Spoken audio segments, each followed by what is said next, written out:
84 мигранти кои вчера беа најдени од полицијата кај селото Богородица веднаш беа транспортирани во транзитниот центар Вино-југ. Од ЦУК велат дека по постапката, која вообичаено ја водат, дел од нив заминуваат назад кон Грција, а оние кои сакаат азил остануваат во Вино-југ. Во моментов околу 50 на мигранти и бегалци се сместени во приватниот центар на југот од земјава.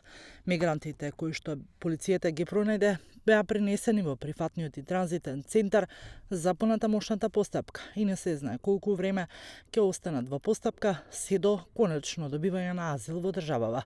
Полициските службеници од полициската станица за граничен премен и граничен надзор Богородица и од регионалниот центар за гранични работи Југ во близина на селото откриле група од 84 мигранти.